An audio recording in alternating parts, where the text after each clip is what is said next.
Assalamualaikum warahmatullahi wabarakatuh. Di video kali ini kita akan membahas salah satu masalah yang menarik, yaitu tentang mengingat materi. Sering kita alami di kelas, kita sudah menjelaskan materi kepada siswa, siswa sudah bilang paham, kita tes juga siswa sudah bisa, tapi besoknya atau bahkan ketika ujian nanti, siswa tidak mengingat materi yang telah dipelajarinya. Apa masalahnya? Ternyata belajar itu bukan hanya tentang menerima materi, tapi juga tentang mengeluarkan materi.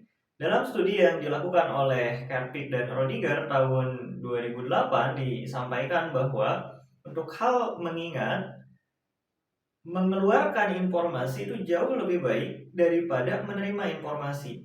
Jadi ketika siswa diberikan kuis, kita memaksa siswa untuk mengeluarkan informasi dalam dirinya, itu adalah metode yang jauh lebih efektif untuk membantu siswa mengingat daripada menjelaskan ulang materi kepada siswa atau meminta siswa untuk membaca materinya kembali.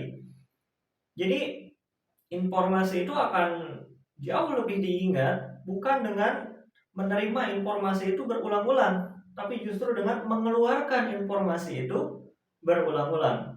Jadi kalau misalnya di pertemuan sebelumnya kita membahas materi A, lalu di saat ini kita ingin mereview materi itu di awal pertemuan, maka yang baik kita lakukan bukan menjelaskan lagi kepada siswa tentang materi itu, tapi bertanya kepada siswa apa yang telah kalian pelajari sebelumnya, memberikan kuis kepada siswa beberapa pertanyaan tentang materi sebelumnya.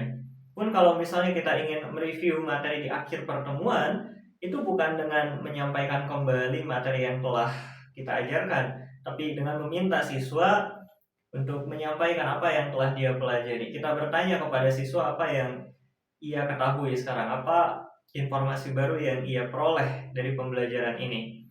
Dan bahkan informasi yang kita minta ingat dari siswa itu bukan hanya tentang informasi yang di pertemuan kemarin atau pertemuan saat ini. Kita bahkan bisa bertanya kepada siswa tentang informasi random dari bidang pelajaran kita. Misal sekarang siswa sedang belajar persamaan kuadrat. Tidak apa untuk kita bertanya kepada siswa tentang materi variabel, materi persamaan linear atau semacamnya.